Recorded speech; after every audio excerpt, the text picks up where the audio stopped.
Today is about London against austerity. It's about trade union representatives, councillors and people from local communities in London combining together to work out how to deal with the Tory government austerity programme. How long have we wanted a government that's serious about redistribution of income?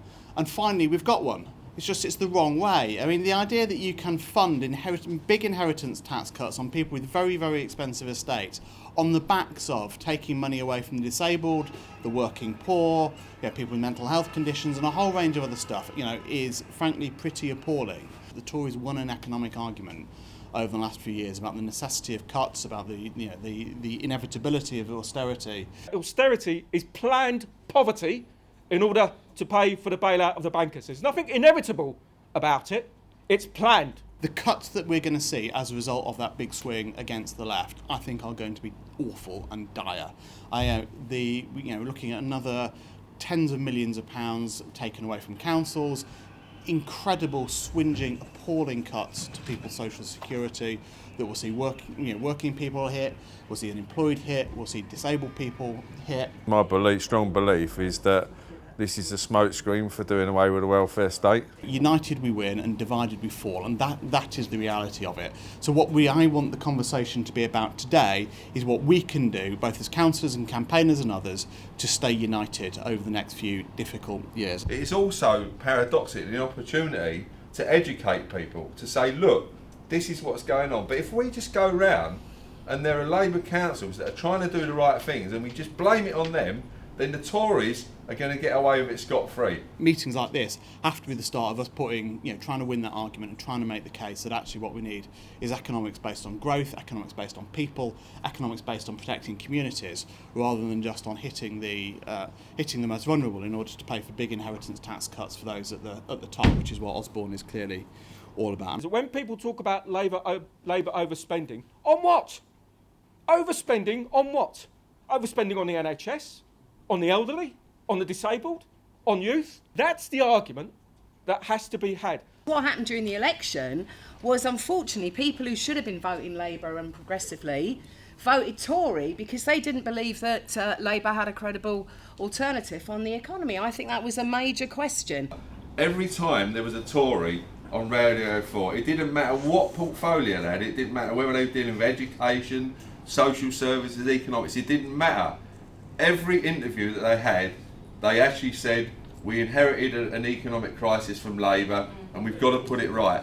And that's what they did. And what Labour didn't do was that Labour didn't systematically say no. And that, unfortunately, and we need to be honest, the reason they didn't do that is because a lot of the Labour Party hierarchy and leadership is still wedded to neoliberalism. They are still wedded to that and they need to be disabused of that. Now I live in Haringey, which is a Labour council, and it's been a Labour council for God knows how long, and traditionally our members, the members of the Turkish and Kurdish community, have voted for Labour Party. But it came to a point where our members were saying, Oktay, what is going on? The central government is saying it, they are imposing it. So how are they Labour? How are they representing us? In the Labour Party, personally, I am challenging their economic narrative because I don't believe it's correct.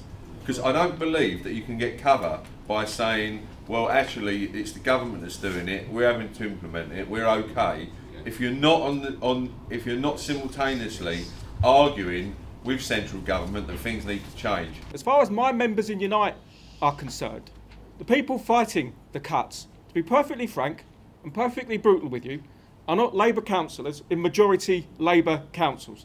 The people fighting the cuts are my members like those in Bromley, a huge, heavily Tory council, where I've got members out on strike against cuts, where we've actually got people on picket lines, lying in the road, women lying in the road to stop the buses coming out and having successful picket lines. I kind of got involved in the last 2 or 3 years with the fight to save the Independent Living Fund. It was a DWP administered fund that enabled severely disabled people who needed quite high care packages to live independently in the community. It was actually a trust fund, and many of the trustees were disabled people themselves, so they knew what they were doing, and it worked really well. But it was always a bit of an anomaly for the DWP. So they were always trying to get rid of it, to be honest. So we've been on various demonstrations, had petitions to try and stop the closure.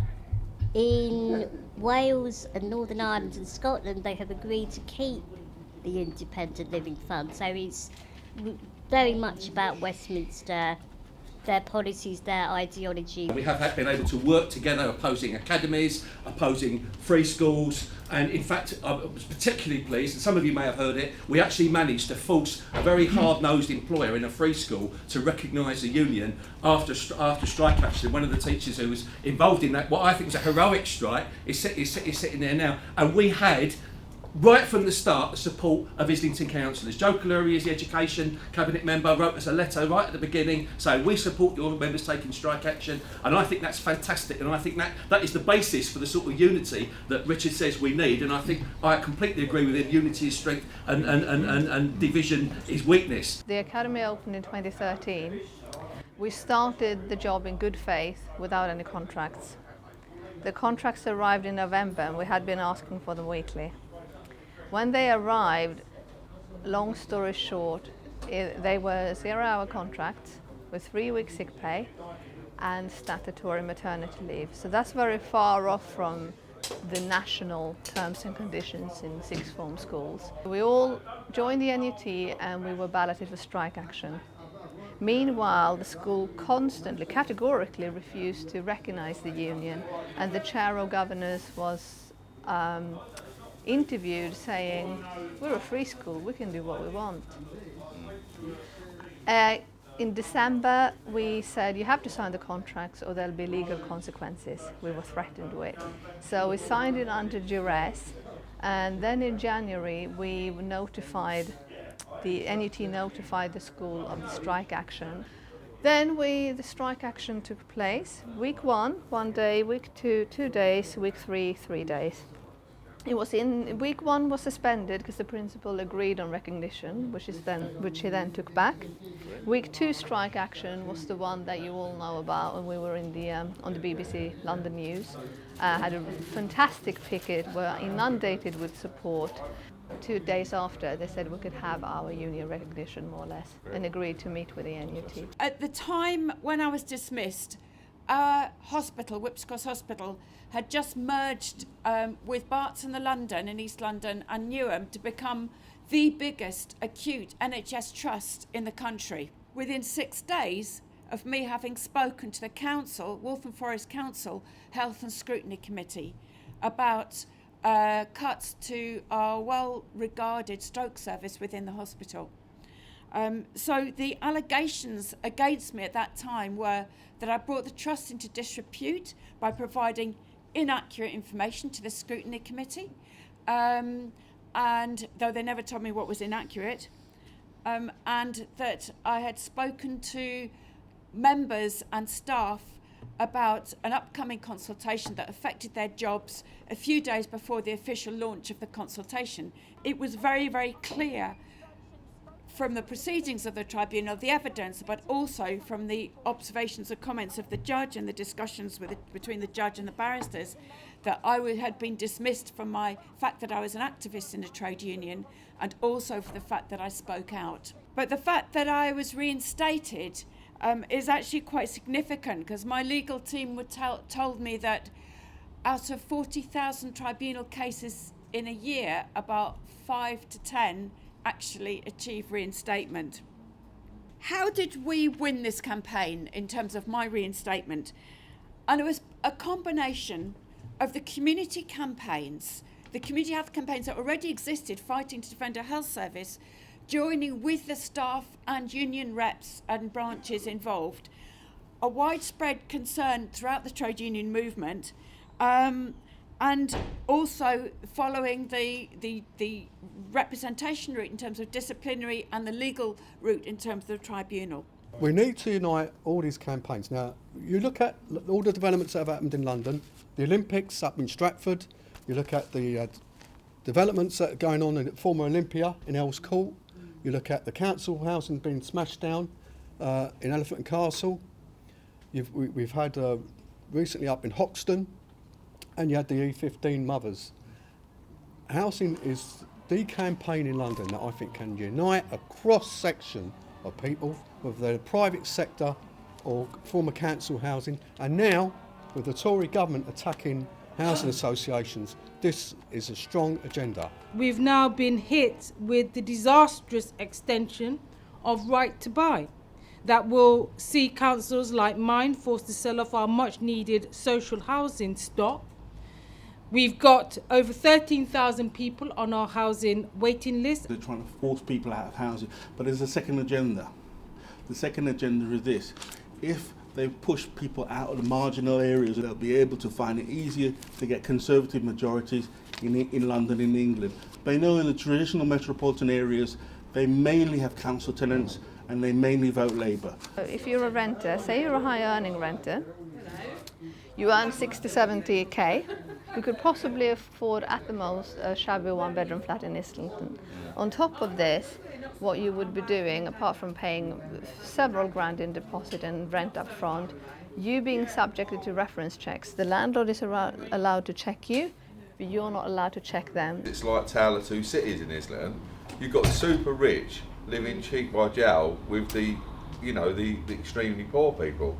Along down at my street, on the corners of St Peter's and Bunhill Ward, there's a 36-storey building just been built, and every single one of them is private. To buy one of those, the smallest property, 1.5 million. Now, I don't see many, school patrol people or dinner ladies or public sector workers being able to afford those kind of properties. And then we've got the other problem about where you've got foreign investors who buy complete estates or complete blocks and use them as tax evasion or tax avoidance or ways to simply take up the housing land that we've got available that we could desperately use for more social housing. We're required to set a legal budget. But when it comes to things like housing, where they say they're going to take our properties over a certain amount, well, that, when we look at it, if a property is worth 400,000 or more, we're required to sell it. Well, I think that we own it. And therefore, as we own it, we ought to keep it and fight. Because we need to do that, and we need communities and organisations like yours to fight with us on that agenda. When you think about it, whatever we're going to do, we have to do it with some kind of organisation, whether it be around getting people elected, standing in Labour councils, any parliamentary seats for those that are interested, but also campaigning against cuts like these austerity cuts. We still went on an agenda about bringing services back in-house. And someone mentioned earlier about the George Lansbury model. Well, that's what we wanted to adopt, a similar process to that. There's no point being elected if you can't do the right thing for people out there who elected you. But we wanted to bring some of the policies back which Labour, the previous Labour government, had forgotten or just simply failed to pursue. And we wanted to do it locally because we wasn't getting that nationally. So things like, and I'll give you some examples as I gave upstairs, the benefits of bringing services back in-house. When we brought the Elmo back in-house, we saved £2 million. That was the management fee that the council was simply giving someone to run the Elmo service. When we brought refuse back in-house, overall, the saving was 7.5 million. It ended up, when we brought it all back in and paid people the living wage, the employees' living wage, put them back into the pension scheme, we still ended up with a £4.5 million saving. This is money that's going into the pockets of the private contractors. We then also looked at the building maintenance, building cleaning contract, which cleans this building and all the other public buildings and all the schools as well. Again, brought that back in-house. There was a savings there of £600,000. Cambridge Education, who ran our education service, again, brought that back in-house. More and more savings attached to that. So everything we've looked at, it's been for the right decision. It's not been because we've got this ideological view that everything that public is best, although I will say that is our policy. We had substantial reasons for doing it as well, financial reasons, economic reasons. And this was the first local authority that put a motion to the council that opposed the complete blanket view of giving away schools under academies. If the schools want to go for academy now, they have to go for a referendum with the parents. That's what our motion said, and that still stands. I've been impressed, for example, by the broad campaign to stop the growth of the academies movement, for example, and that required the broadest range of bodies to get together, not just trade unionists, but grassroots campaigners, teachers, and in other words, workers, and the council working together to ensure that people aren't being exploited as the growth of these academies happen, where academies and the so-called free schools have no accountability back to the council necessarily, but that we can work together to ensure that those kinds of bodies don't spring up in their numbers, but equally where they exist, that workers are getting proper rights and benefits, and that they've got their voices heard. We are now in a position through our procurement processes that says if there's a company that has been guilty of blacklisting or linked to the Consultants Association that was implementing the blacklisting on behalf of these big companies, then they will not get a contract here unless they can prove that they've cleansed themselves. Now that is included in our procurement policy as well now. A few months ago I was asked to go to speak to Joe Anderson in Liverpool, and he wants to know how we did that. So now Liverpool are going to implement it. If any local authority comes along and says we are going to stand up with our community and we are not going to put through a cuts budget, and if it means moving into illegality, their workers, their communities, I think would stand shoulder to shoulder with them. Popularism, George Lansbury.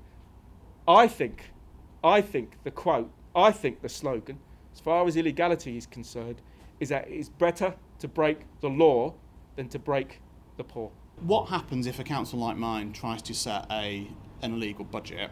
Isn't glamorous, it's not exciting. You know, the law changed in 2000, so you don't get surcharge, you don't get to go to prison, there's no campaigning moment, there's nothing to give you a kind of point to rally around. All that happens is our Director of Finance says to me, are you planning to set an illegal budget?